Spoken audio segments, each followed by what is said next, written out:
여러분의 구독은 영상을 제작하는 데 큰 힘이 됩니다.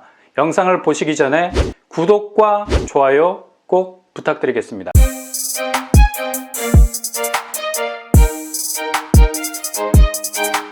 안녕하세요. 뻔뻔한 복덕방입니다. 가로주택 정비사업, 한마디로 소규모 정비사업이죠. 소규모인 까닭에 단지 규모가 만주벌판 독립군이야. 굉장히 외로운 입지 싸움을 해야 하는 포지션을 갖게 되죠. 이렇게 가로주택 정비사업으로 뽑아져 나온 아파트들이 나홀로인 경우가 많아서 향후 내 집 가치가 하루가 다르게 감가될 것을 걱정해야 합니다. 그러나 지금은 똘똘한 한 채가 대세. 단지 규모가 어떻든지 간에 일단 입지가 좋으면 단 한 개의 단지라도 그 부가가치는 어설픈 입지에 걸쳐있는 100개의 단지, 그 부가가치를 쉽게 넘어서 버립니다. 내공 있는 무림의 고수가 손가락 하나로 수십 명의 상대를 꼼짝 못하게 하지 않습니까? 실제로 그분들께서 선방을 날리시면 뼈도 못 추릴 것은 분명합니다. 이렇게 단지 규모가 작아도 입지라는 내공이 주변을 둘러싸고 있으면 건물은 고가의 미술품이 되어버리죠. 만에 모네 그림이 처음부터 명작의 반열에 오른 건 아니잖아요. 일단 살롱에 걸리고 많은 사람들의 눈이 띄기 시작하면서 평범한 그림은 그때부터 독특한 세계관을 가지게 되는 겁니다. 그렇게 보여서가 아니라 그렇게 봐주니까 그 그림이 걸작이 되는 거죠. 아파트도 마찬가지입니다.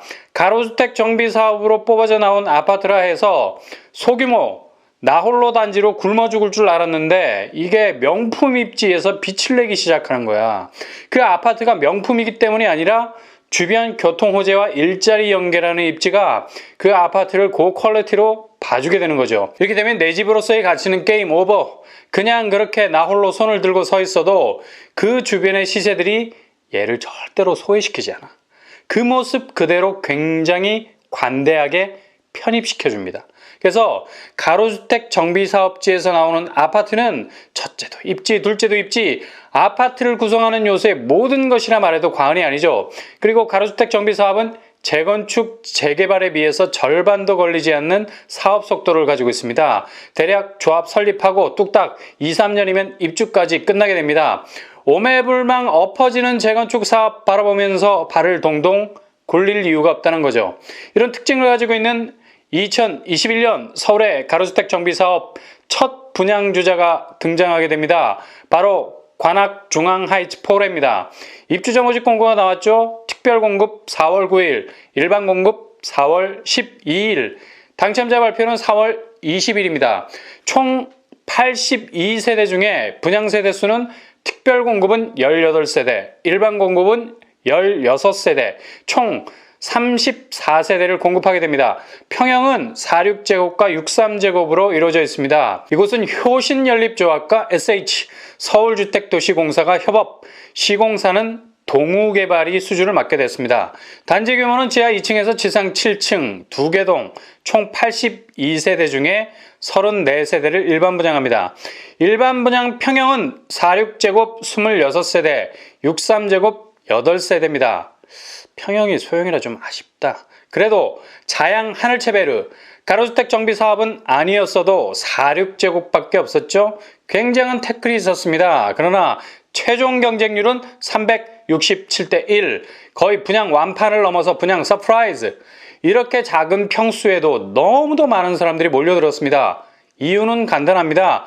입지가 워낙에 좋거든요. 관악 중앙하이츠 포레 역시 자양 하늘채베르만큼 아주 좋은 입지를 가지고 있기 때문에 틈새를 노리려는 분들의 도전이 이어질 것이 뻔합니다. 그렇다면 여기 입지 어떨까요? 일단 2호선 봉천역이 가깝죠. 도보로 8분 정도면 도착 가능하고요. 봉천역을 이용하면 강남까지 10분대, 구로까지 20분대면 충분히 도착 가능합니다. 그리고 교통호재까지 겹쳤죠. 이젠 더블 역세권역으로 발돋움할 입지입니다. 신림선 경전철 서원역이 2022년에 개통을 하는데 중앙하이츠 포레에서 도보로 접근이 가능하게 됩니다. 와, 얘는 입지가 그냥 각이 딱 잡히게 되네. 나홀로 집이가 아니라 나홀로 역세라는 이름을 붙여줘야 되겠습니다. 주변 학교도 도보권 안에 있죠. 관악초, 복림중, 영락고등이 위치하고 있습니다. 그리고 나름의 숲새도 뒷배를 든든히 받치고 있죠. 장군봉 근린공원이 위치해 있고요. 일단 관악중앙 하이츠폴에는 선시공으로 입주 시기가 굉장히 빠른 편입니다. 2022년 6월 입주 예정이죠. 평당 분양가 2,693만원. 분양가가 가로주택 정비사업치고는 좀 쌀쌀맞다. 최고가 기준으로 46제곱 5억 3천선, 63제곱 6억 7천선으로 나왔습니다. 별도의 발코니 확장비 46제곱 대략 350, 63제곱 1000 정도 됩니다. 자양 하늘채 베르가 평당 2,580만원이었죠. 46제곱 5억 1000선이었는데요. 중앙 하이츠포레가 대략 100만원 정도 높아졌네요. 여긴 분양가 상한제가 적용이 안 돼서 이런 현상이 일어난 것 같습니다. 주변 시세를 보자면 봉천동 금강 아미움 매매가는 8억에 형성이 되어 있죠. 확실히 분양가는 매매가보다 낮게 나왔는데 그래도 조금은 맹랭한 분양가라는 걸 피부로 느끼겠네요. 향후 이보다 더 치고 올라갈 가능성이 많기 때문에 충분한 잠재성이 있어 보입니다. 분양대금은 계약금 10%, 중도금 50%, 잔금 40% 순으로 진행이 되고요. 일단 입주 시점이 짧아서 자금 마련을 미리미리 준비해 놓는 것이 좋을 듯 합니다. 일단 관악 중앙 하이츠폴에는 실거주 의무가 없는 것이 아주 좋은 장점이고요. 또 한 가지 등기 후에 바로 전매가 가능하다는 장점도 있습니다. 굉장한 메리트죠. 서울 2년 거주자 100% 당해에서 마감될 가능성이 높습니다. 금관구라고 불리는 한 축, 관악구의 상승세 분위기에도 전혀 소외되지 않을 아주 똘똘한 입지를 가진 곳이 될 가능성이 높습니다. 다음으로 영등포 동부 센트레빌입니다. 동부 센트레빌 분양 캘린더에 올해 9월로 분양 일정을 픽스하고 있습니다. 이곳은 영등포 2가 439번지 일대를 신축 아파트 단지로 탈바꿈시키게 되는데 지하 4층에서 29층 2개 동 총 156세대 규모인데 조합원이 43명밖에 되지 않아요. 일반 분양 물량이 106세대입니다. 가로주택 정비 사업으로 나오는 물량치고는 빅사이즈죠. 평형은 48제곱 46세대, 56제곱 24세대, 59제곱 36세대입니다. 영등포 시장역 초역세권에 자리 잡고 있죠. 400m 정도밖에 떨어지지 않아서 도보로 5분이면 영등포 시장역에 도착할 수 있습니다. 주변 교통호재도 있죠. 서부간선도로 지하화 사업이 거의 완공 단계에 이르렀습니다.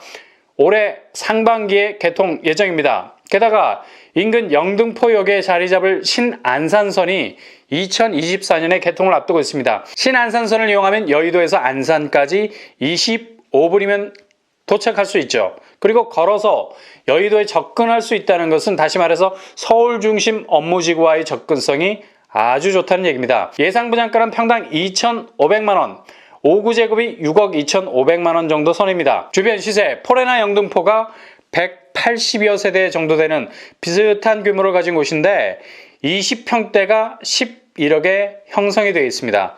입지가 워낙 촌철 입지이기 때문에 향후 영등포 동부 센트레빌은 소규모 단지라 하더라도 굉장한 입지 강성의 면모를 보일 것이 분명합니다. 올해 분양은 확실하기 때문에 이곳에 대한 관심을 계속 가지고 계시다가 분양 일정이 구체적으로 잡히면 바로 도전해 보시면 될 듯합니다. 입지가 좋은 또 한 곳의 가로주택 정비 사업지가 있는데 그것은 바로 송파동 101번지 일대입니다. 이곳은 지하 2층에서 지상 7층 3개 동으로 102세대로 탈바꿈하게 됩니다. 일단 102세대 중에 조합원 물량이 88세대, 일반 분양 14세대 정도 나옵니다. 송파동 101번지는 2019년 조합 설립 인가를 마치고 같은 해 5월에 신동아 건설로 시공사를 정했죠. 이곳의 입지는 그냥 송파구입니다. 인근에 송파역과 석촌역이 도보로 10분 거리에 있습니다. 더블 역세권. 그리고 주변에 헬리오시티가 막강한 규모로 버티고 서 있기 때문에 대규모 단지에 묻어갈 수 있는 꽃가루 효과도 기대할 수 있겠네요. 일반 분양이 30세대 미만이라 주택 청약 시스템이 적용되지 않습니다. 그래서 굳이 1순위를 충족하지 않아도 된다는 이점이 있죠. 아주 좋은 틈새입니다. 그러니 소규모 단지지만 꼭 도전해 볼 만한 충분한 가치가 있는 곳입니다. 2022년 초에 분양할 가능성이 높습니다. 일단 소규모 단지는 칼 같은 결단이 필요합니다. 흔들리지 않는 결심이 섰을 때 도전하셔야 돼요. 도전장을 던지되 자꾸 뒤돌아볼 것 같으면 차라리 대단지에만 눈을 고정하는 편이 낫습니다. 괜히 우왕좌왕할 필요 없잖아요. 감흥이 없다면, 필이 없다면 절대 움직이지 말 것. 청약 마인드맵의 기본입니다. 당첨 전에도 갈등이 없었고 당첨 후에도 후회 없을 곳이라는 확신이 서야 소규모 단지에 대한 도전을 이어갈 수 있는 용기가 생길 수 있다는 얘기죠.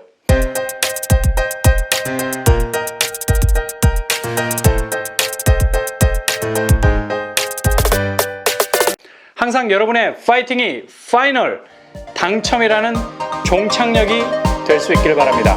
이상으로 뻔뻔한 복덕방을 마치겠습니다. 구독과 좋아요 부탁드립니다. 감사합니다.